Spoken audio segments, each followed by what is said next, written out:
Welcome to Mormon Book Reviews, where an evangelical encounters the restoration.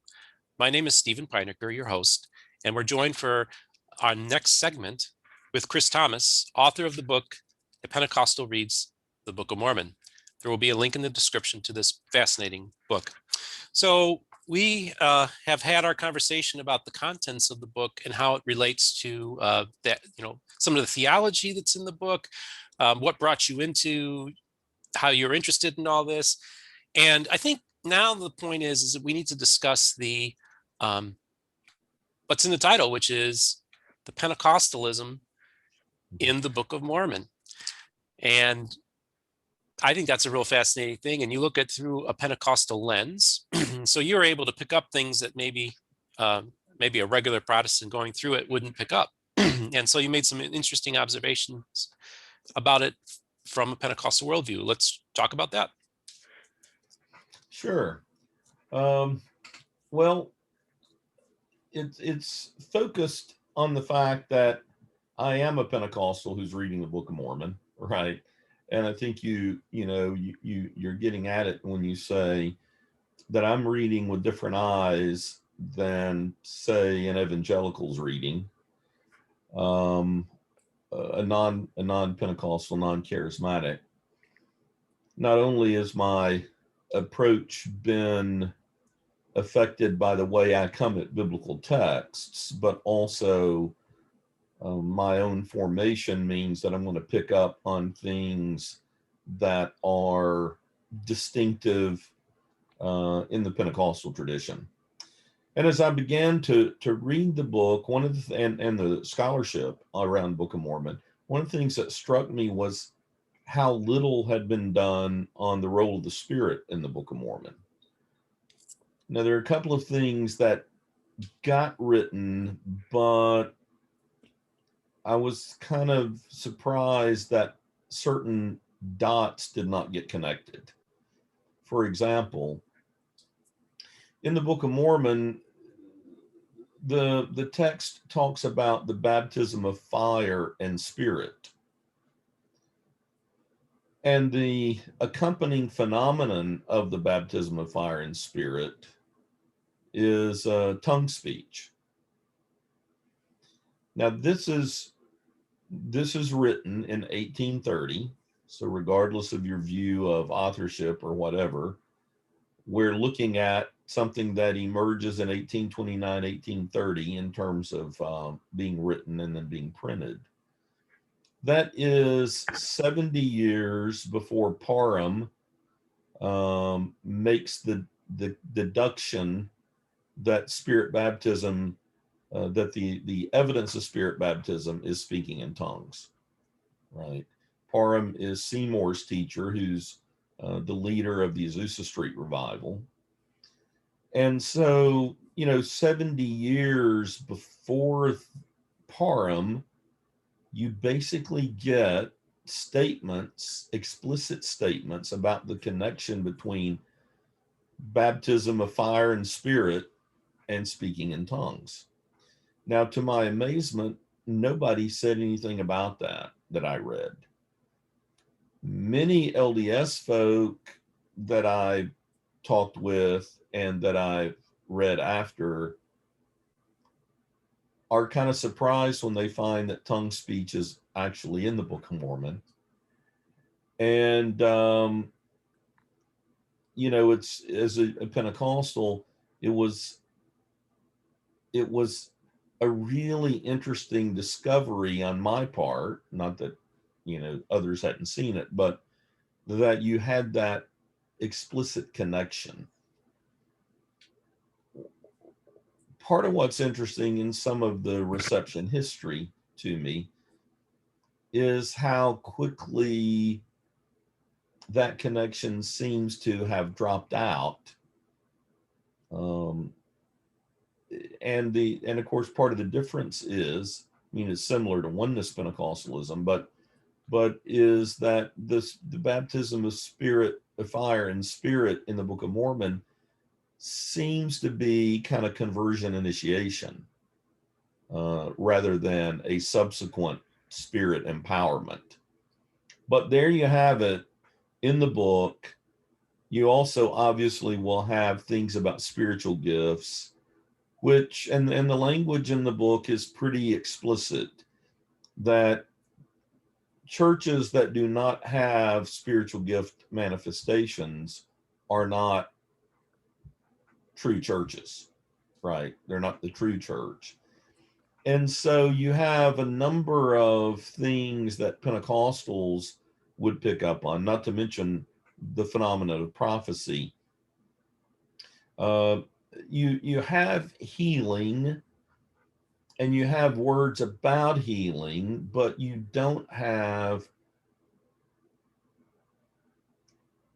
much of an equivalent with those who practice healing in the book.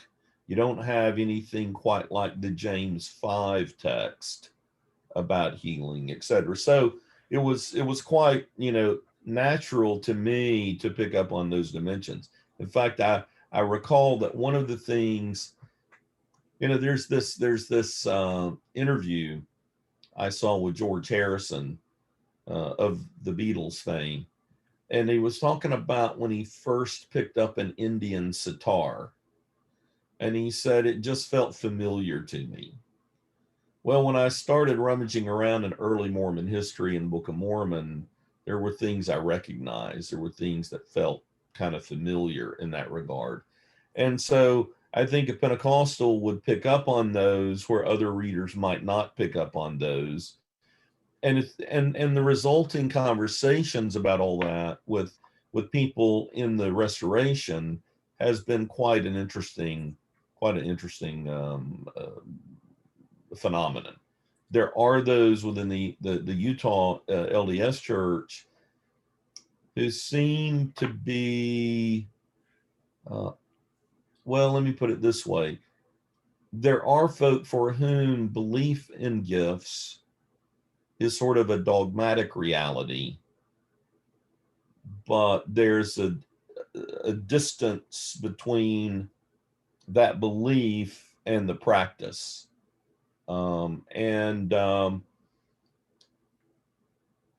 There are other places in the Restoration, however, that whose practice has been much more in keeping with how the Book of Mormon describes such. A person that you're familiar with and a group you're familiar with, the Church of Jesus Christ in Monongahela, Pennsylvania, in which tongue speech, prophetic utterance, etc., continues. Well, they seem to have been more influenced by that dimension of the Book of Mormon than some of the other restoration groups. I've tended to wonder if that has been because the Church of Jesus Christ has the only part of the Smith corpus that they regard as scripture is the Book of Mormon.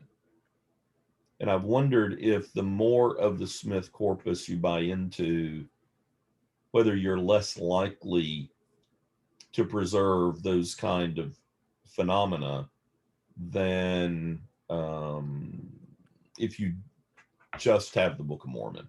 In part, it goes back to our earlier conversation because it is very similar to the New Testament in that regard.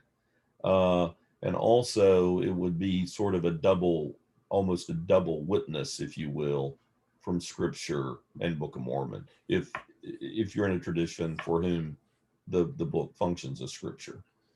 Yeah, and that's, so I did the review of William Bickerton, Forgotten Prophet of the Restoration, and was struck by the amount of tongue speech. And he was a very Pentecostal man, and it was a very Pentecostal, and still is a very Pentecostal church. That's the key thing.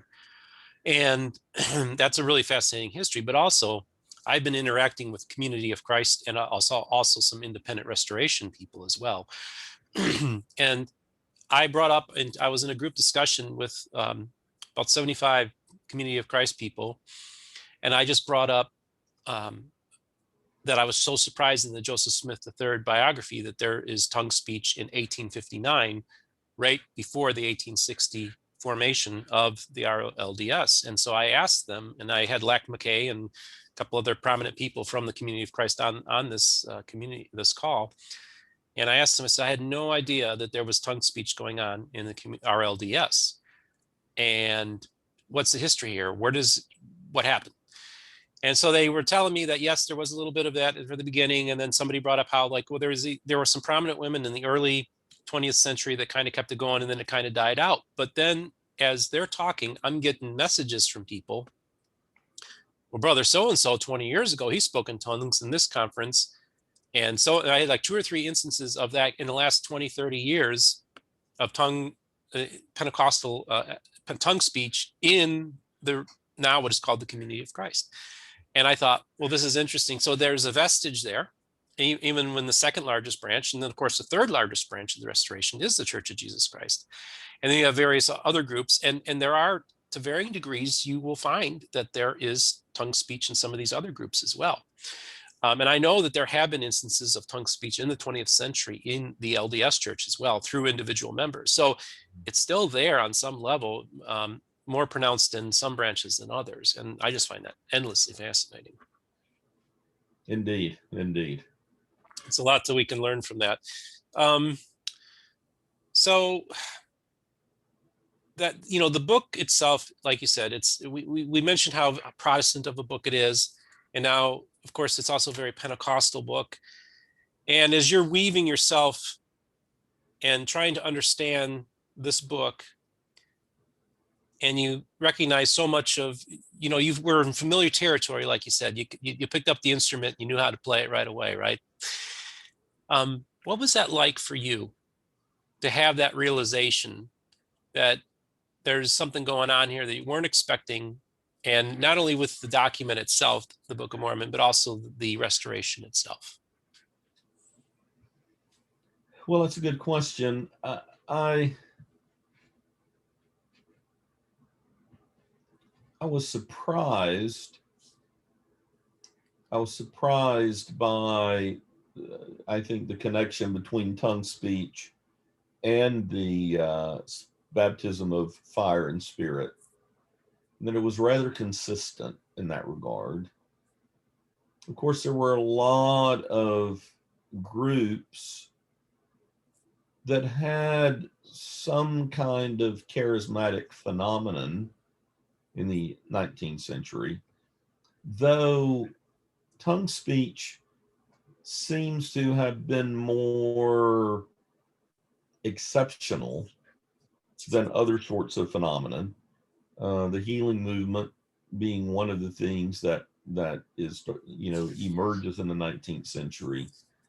Yeah, I mean, I think it made me wonder what happened to tongue speech and prophetic utterance.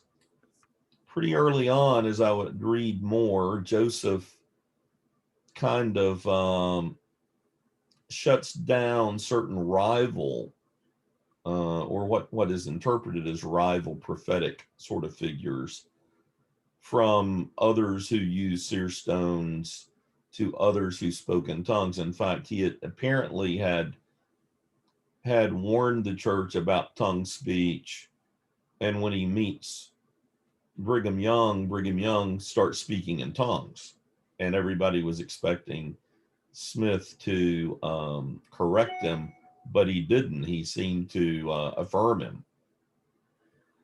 And of course, tongue speech, according to John Turner's magnificent Brigham Young biography, is reflected in various times in his life.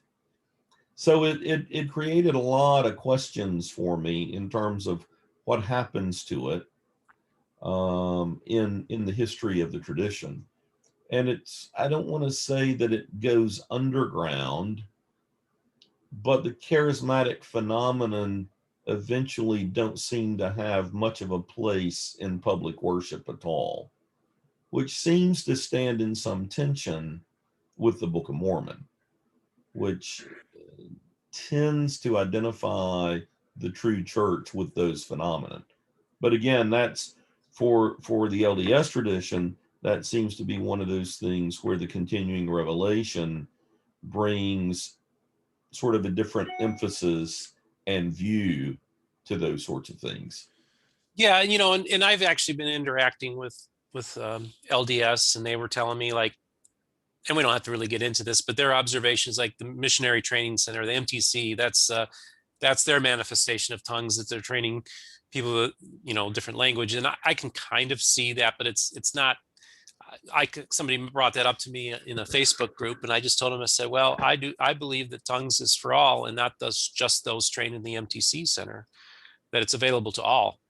And I got a lot of thumbs up for that. But so that it's I was at a, if I could just say, I was at a, when I went out to the Maxwell Institute the first time, they'd done this little reception and allowed me to invite different people at the university that I wanted to talk with at that point. And so I was inviting, I was giving them different names. It was odd to me on the one hand that some of these folks didn't seem to know one another, but they were all kind of working on Book of Mormon sort of topics. And so we started talking about this whole issue. And I said, I remember when I went to my first sacrament meeting that as a Pentecostal, fullness of the gifts, I'm strapped in, ready to go. And one of the people at the reception said, and you were really bored, weren't you? And I said, well, it was different than I thought. And then we started talking about tongue speech, and the missionary training imagery was brought up. But of course, we all sort of concurred that wasn't exactly how the Book of Mormon talks about it, but that's how it gets demythologized. And I said, I suppose the one thing we can all agree on is that the other one is wrong about tongue speech, right? Because the Pentecostals, they can't be doing the real thing if you're LDS, and vice versa. And so, it's, to me, it's a real interesting thing. I've got a person doing a PhD with me just now who is trying to trace out the reception history of the Book of Mormon when it comes to tongue speech. And I think that is a really interesting topic. And I would have to say the conversations that I've had with people, it's almost split between those who kind of wax wistful about the loss of the charismata, if you could put it that way, and those who have moved to a position of, well, that's not really the charismata. We don't need those sorts of things now. Almost this kind of, almost ironically, a cessationist view. And that's quite clearly just a random sort of sampling of engagement that I've had. In fact, I had one scholar say to me about it all, well, you know how some people are spiritual but not religious? And I said, yeah. He said, well, I'm religious but not spiritual. I got And it. so anyway, Yeah. uh, Well, that all of that to me has been interesting. One of the tributaries, of course, is Bickerton. And I remember when I read Daniel Stone's wonderful biography, that I counted up how many references there was to glossolalia, and it was like 30 something. And when I brought that up to Daniel, he said, well, tell you the truth, my editor made me cut out a lot of them. I said, there were more references? He said, yeah, a lot more, which says something about the ethos of the Church of Jesus Christ. yeah, yeah, and I want to read a little brief piece out of your book here, because Sure. I think this is a fascinating quote. This is from page 360 in your book, and it's however false Mormon leadership may be, this is what a Pentecostal is writing about their interactions. Maybe doubtless God may have a people even among them. The writer met with such one in Utah in 1872, an elderly woman. She was once a zealous Methodist, and in her blind sincerity told me that to her, the Mormons seemed like the old-fashioned Methodists. She still seemed to be quite saintly, serious, a real child of God. In every nation, he that feareth him and worketh righteousness is accepted with him. And the Holy Spirit will take up his abode in such a heart, whatever be his or her religious associations. And when say old-fashioned Methodist, that means basically Pentecostal, right? On some level,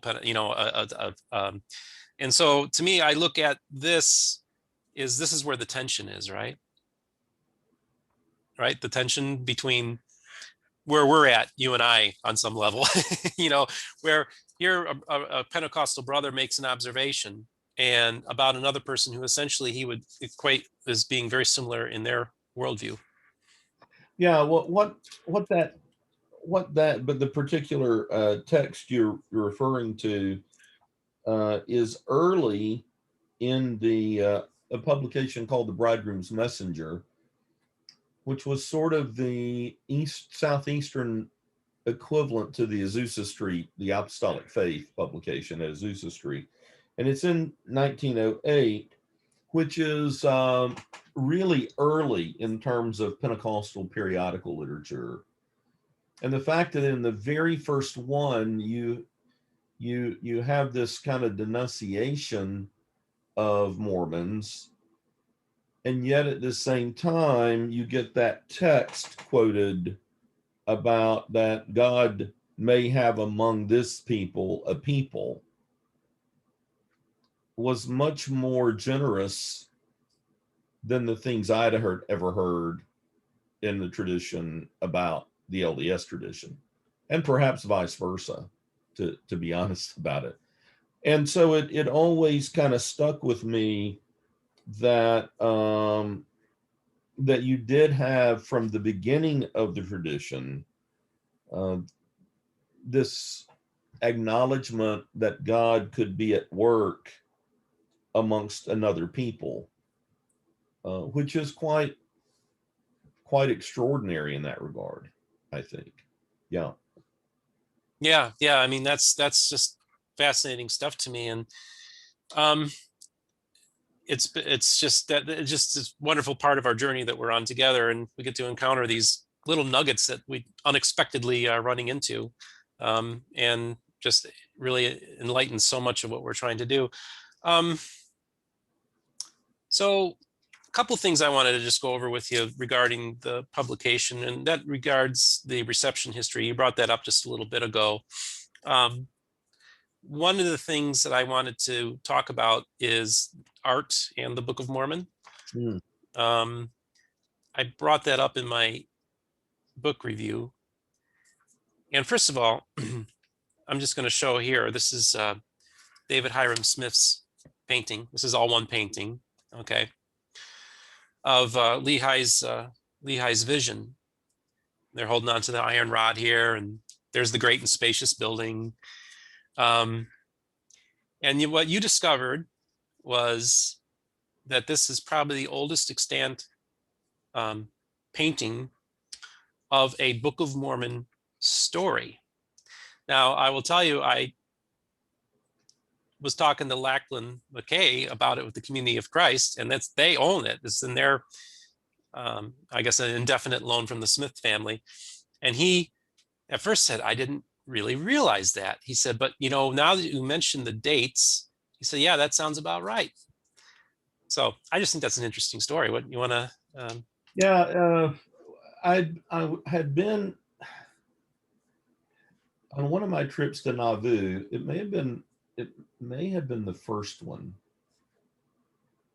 I found myself at the Community of Christ Visitor Center, and Locke was there, and we were chatting. And this piece, it's lots of greens color wise, and it's a really lovely piece that hangs there on loan, permanent loan from the Smith family. And I was trying to figure out when it was written or drawn, and interestingly enough, the date is on the canvas, the back cover of the canvas. And with David Hiram, his kind of unfortunate demise, where he gets institutionalized and spends the last kind of decades of his life in a what was at one time called an insane asylum. Um, he enters in mid 70s. This, I think, has a date of 72. So we're right in that frame. There is other art by Mormons. There are other pieces of art by Mormons that predate this, I'm told, but not anything on the Book of Mormon. I mean, I think this was the first one, which astounded me. And in fact, the Community of Christ was very gracious. Locke helped me gain permission to use the volume or the piece. We tried for a good while to figure out a way to do it on the cover, because it was such a, to do the first piece, but it's a pretty large piece, and we couldn't quite get the colors to work on the piece. And so but yeah, I'm very appreciative to Locke and the Community of Christ and the Smith family for allowing me to have that in. And what I discovered was very few people knew this was among or the first Book of Mormon extant piece of art that's around. And so, yeah, I was quite, as they would say in England, I was quite chuffed by that. I really was quite happy that it fell out that way. And in the art section, part of what I was wanting to do was to highlight a few things that were not all that commonly known. And in this case, just really got lucky. I'm not that good. I mean, it's just some things just sort of fall in your lap, and I happened to be there. And Locke is such a delightful person that it all just kind of, all the cosmic tumblers had clicked into place, you might say. That's right. Well, like I always say, sometimes you need another set of eyes to look at something, right? And that's kind of what. Right. It is amazing. It is amazing to me that that's the case. And so let's talk about what painting did make the cover and your artist that you fell in love with. Yeah. Yes, Minerva Teichert. Minerva Teichert is a very interesting LDS artist. And she was trained at university level. I recall she may have gone to the University of Chicago. And she did a lot of art. She did art, a lot of Western scenes as well. It wasn't all religious art with her. And she would barter her non-Book of Mormon art with the university for people to have scholarships at the university. And so she's just a remarkable figure. A couple of books out on her that are really helpful. Her Book of Mormon art, the originals for a long time hung in the Joseph Smith building, where many of the religious studies faculty are housed, and religious education faculty, and where a number of the classes meet. And when they figured out what they had, they decided that they would put all of her art in the Museum of Art on the BYU campus. And they did replicas, which are still in the Joseph Smith building. One of the things I really like about her is her art is really lovely, very colorful, and she includes women in a lot of scenes that the text implies they're part of, but may or may not make clear that they're part of. So, for example, there's this one scene where the 2,000 stripling warriors are going off to do battle, and in the background, she has depicted their mothers, who are kind of weeping as they leave. Now, as I recall, the text doesn't actually say that, but the text certainly implies that. And I'd had the opportunity to see her original work at the Museum of Art. I asked to see in the examining room 3 or 4 pieces by her to try to figure out exactly what we would do on the cover. And very, very hospitable reception.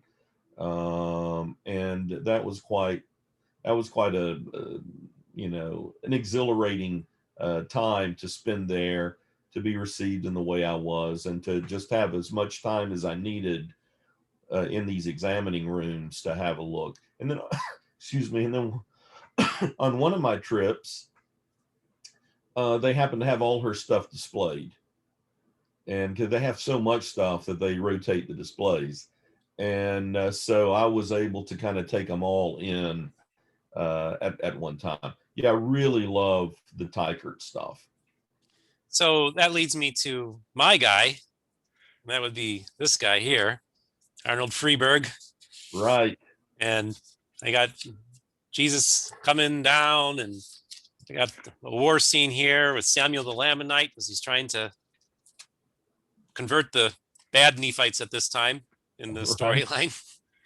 And so I was asked recently, actually on my first interview with Rick Bennett, about what interested me. And I mentioned how the paintings of the Book of Mormon that I encountered at a Marriott hotel as a young child, I was truly fascinated by them.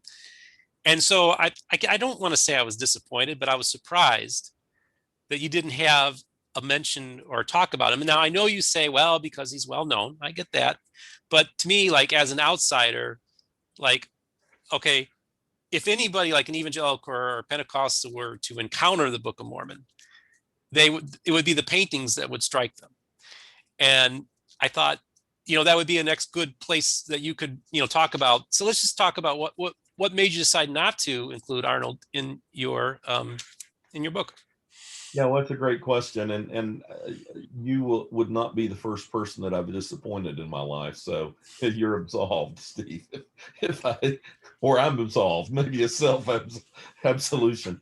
Well, it seemed to me that Freiberg was more almost in the superhero vein. You see these depictions of Mormon and Moroni, and they're real buff, and they got their armor and such. And it was real kind of manly, which I think the Book of Mormon already is very male centered. And so, and as you say, everybody does him, right? I mean, he's got all that connection, with movie projects, and obviously he's a major figure. But when I looked at something like Paul Gutjahr's book on the Book of Mormon, Paul is a dean up at Indiana University, and he wrote a volume in the Princeton biography of books on the Book of Mormon. And Paul's a great guy. I've had some good chats with Paul. He would point to Freiberg, and others do as well. I was a little more interested in early, kind of, if it's not early, a bit more off the beaten path. Tykert, I don't consider off the beaten path, but it was great to have a female artist, and I really love her stuff to boot. David Hiram, just compelling story, earliest piece. The other piece I include is from a guy named Reuben Kirkham, who apparently had done these big kind of travel rama deals where he had all these canvases in a circle and would tell the Book of Mormon story that way. And unfortunately, there's only one of those that we even have a picture of, and I was able to include it here. It's on page 334. It's a photograph of a panel from his panorama about 1884. It may be the second earliest piece. And there's a whole book on him by, I think the author editor is a woman named Donna Poulton, and she helped me get access to this piece to be able to include it. So you had those two early ones, and then Minerva, and of course you could do, you could do tons of things on the art. So that's part of what was going on there, and of course I was trying to give a taste of these categories. I mean, each of these categories you could probably do a whole book on. And so so there it is. So hopefully you'll forgive me, but we'll still be friends if you don't, Steve. Okay, that's that. I'll have to work on that. I think I can forgive you, dude. I think I can. So it's all good. People need to realize that the aesthetic of the Ten Commandments movie that Cecil B. DeMille gave us was essentially Arnold Freeberg. So if you want to think of what does those paintings in the Book of Mormon represent, imagine a Cecil B. DeMille production of the Book of Mormon, which actually he was even thinking of making, but the paintings evoke, like the parting of the Red Sea and all these just dramatic scenes. Of course, I had an Old Testament colleague that once said the greatest obstacle to Old Testament study was Cecil B. DeMille. Yes. Yes, that's right. That's right. But we could have only hoped for such a movie on the Book of Mormon. You're right about that. And those are all great points. So interesting stuff. Well, Christopher, as we close out this segment, because I think this was a good stopping off point to transition to our next segment. I really want to thank you again.